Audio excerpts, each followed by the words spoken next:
संगीता देख, मुझे बाजार में कौन मिला।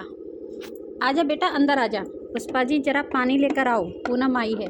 प्रकाश जी के मुंह से पूनम का नाम सुनते ही संगीता दौड़ती हुई ड्राइंग रूम में पहुंच गई।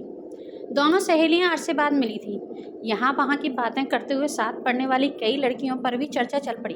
अरे तुझे नहीं पता, प्रिया तो सीए कर रही थी ना, कनाडा चली गई है, बैंक में जॉब लग गई है उसकी। रेखा, वो भी नर्सरी टीचर ट्रेनिंग करके सरकारी नौकरी कर रही है। मैंने जॉब छोड़ दी यार, अब मेरी अपनी बेकरी है। पूनम ने बताया तो संगीता उसे गले लगाकर बधाई देने लगी। पूनम अपनी ही धुन में बोले जा रही थी, अरे यार, अपने पूरे बैच में एक तू सबसे होशियार लड़की थी, और आज के ज़माने में तो हज़ारों मोटिवेशनल वीडियो इंटरनेट पर मौजूद हैं, पर हमारी मोटिवेशनल स्पीकर तो तू ही थी। पापा मम्मी के ये शहर छोड़ने के बाद मेरा यहाँ आना ना के बराबर रह गया है, इसलिए इस बार पक्का सोच कर आई थी कि संगीता के घर जाकर उससे का कॉन्टैक्ट नंबर लेकर आना है।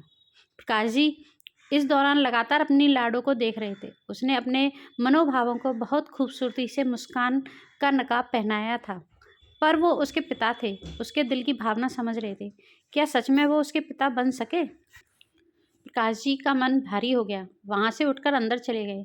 अतीत के दृश्य चलचित्र की भांति आंखों से गुजरने लगे। पापा प्लीज़, मैं पढ़ना चाहती हूँ, मेरी मैथ्स और साइंस मत छुड़वाओ।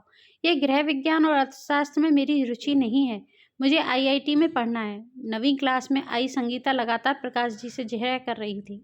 अच्छा, तू आईआईटी पढ़ेगी तो भैया को गृह विज्ञान पढ़ाऊँ मैं? आज तेरी पढ़ाई में पैसा लगा दूँ, फिर तेरा दूल्हा भी उतना पढ़ा लिखा ही ढूंढना होगा। ना बाबा ना, तेरे बाप पर इतनी अंधाधुंध कमाई नहीं है। भैया को साइंस पढ़ाना जरूरी है, तुझे तो ब्याह कर ससुराल ही जाना है। प्रकाश जी के आगे किसी की नहीं चली। संगीता ने फिर 10वीं और 12वीं में जिला टॉप किया। फिर उसने बड़े शहर जाकर गृह विज्ञान से बीएससी करने की इच्छा जताई तो प्रकाश जी ने उसे कस्बे के गर्ल्स डिग्री कॉलेज से बीए और एमए करने पर बाध्य कर दिया।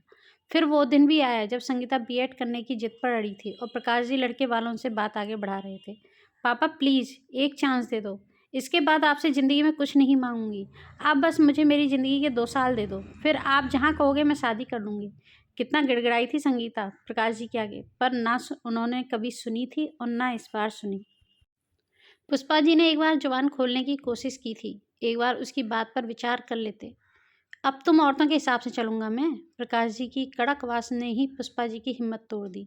कहने को संगीता को कोई दुख नहीं है और ना ही आज तक उसने कभी अपने साथ हुई ज्यादतियों की दुहाई दी है, पर उन्हें कसक उठती है जब भी वो किसी बच्ची की उपलब्धियों पर एक पिता का सीना चौड़ा होते देखते हैं। उन्हें कसक उठती है जब भी वो संगीता की आंखों में वो सपनों की किरचें बिखरी देखते हैं। उन्हें कसक उठती है, काश मैंने समय रहते शिक्षा का महत्व समझा होता।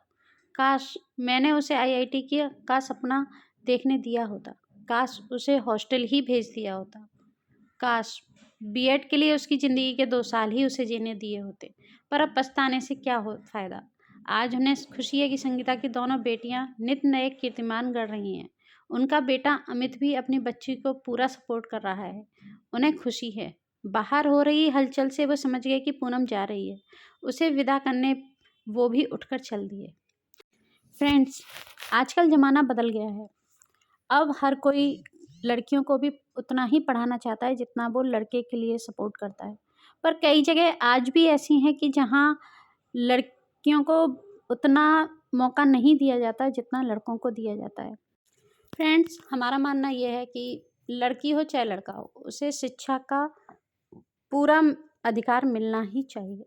आपके इस बारे में क्या विचार हैं, हमें ज़रूर बताइएगा। कहानी पसंद आई हो तो उसे लाइक शेयर जरूर करें। चैनल सब्सक्राइब कर लें, बेल आइकन प्रेस कर लें, जिससे कि आपको आने वाली न्यू स्टोरी का नोटिफिकेशन मिल सके। Thank you.